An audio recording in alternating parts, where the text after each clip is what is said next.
Good afternoon, everybody. Welcome to the channel. If you're a returning viewer, then I'm glad to have you back. It is good to see you again, and if you're new here, hopefully you'll like what you see enough to consider subscribing and hanging out for a spell. Oh no! What is this?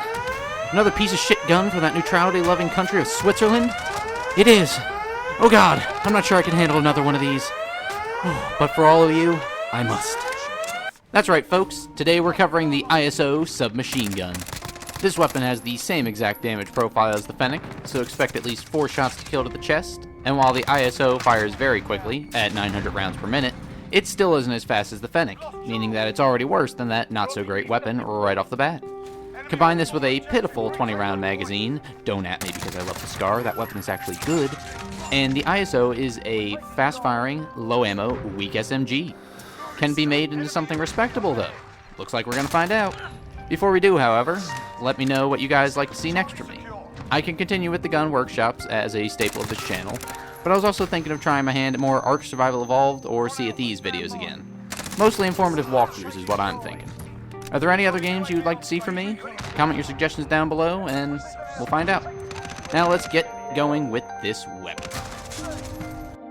For my first build, my CQC build, and a build made for the ranges this weapon should be used in, we have the Skirmisher. The Skirmisher sports the tactical suppressor for sound suppression without hurting our handling too much.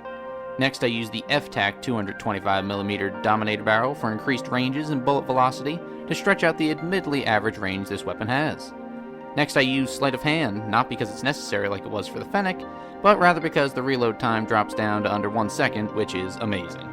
After that we have the 30-round magazines, definitely a necessity, and we end with the Merc foregrip to help with recoil and tightening up our hipfire spread. The Skirmisher feels very similar to my close-range Striker 45 in terms of attachments. See the link below if you haven't yet seen that video. The suppressor is the same. With the improved barrel, the range is about the same. Both have sleight of hand and a Merc foregrip. The biggest difference here is that, unlike the Striker, the ISO absolutely needs the extended magazine attachment. It shoots too fast to have such a small magazine. However, this build can certainly allow you to go on stealthy runs if you pair it with the Ghost perk. It shoots fairly fast and has decent range, so as long as the enemy doesn't know where they're being shot from, you should be able to eliminate people with ease. However, given that the ISO is statistically not a fantastic weapon, I would avoid head-to-head gun battles with this or any build since you may not always come out on top. This build is good in standard multiplayer. It has its uses in ground war, although the larger maps can tend to hold back this weapon's effectiveness, and I just don't see Warzone as a place for this weapon at all, really. If you really wanted to stretch out the range of this weapon to its max and almost use it like an assault rifle, might I recommend my long-range build, the Deep? For this variant, I've slapped on the FSS Nightshade barrel, which basically increases the range of the weapon by almost 50%, while also cutting down on recoil and increasing bullet velocity, all while suppressing the weapon. Next, I use the attack laser to make up for the ADS speed loss from the super barrel. I use the monocle reflex sight just to change things up, and because the irons aren't really that great for longer ranges. Sleight of hand makes a return yet again to keep us fully loaded all the time, and we round things off with the very necessary 30-round magazines. Typically, I pair my creative names of weapons together in some form or another. The N94 has the Spectre and the Ghost, link to that in the description down below. However, as soon as I sprayed on the paint for the ISO, I got Deep Sea vibes, and so the Deep was born. This long-range build is basically the polar opposite of the Skirmisher.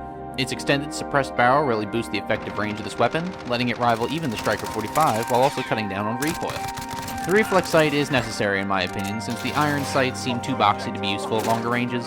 I just chose the monocle sight for kicks. Sleight of hand is just a nice boost to keep our mags full, and the 30-round mags are there so sleight of hand doesn't have to work so hard.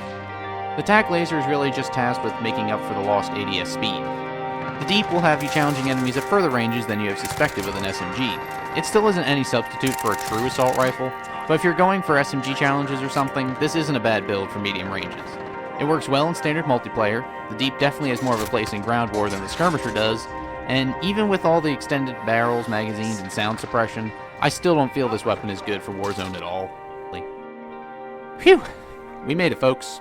We suffered through another poorly designed Swiss weapon. Hopefully Activision will notice a trend and stop incorporating weapons from that country.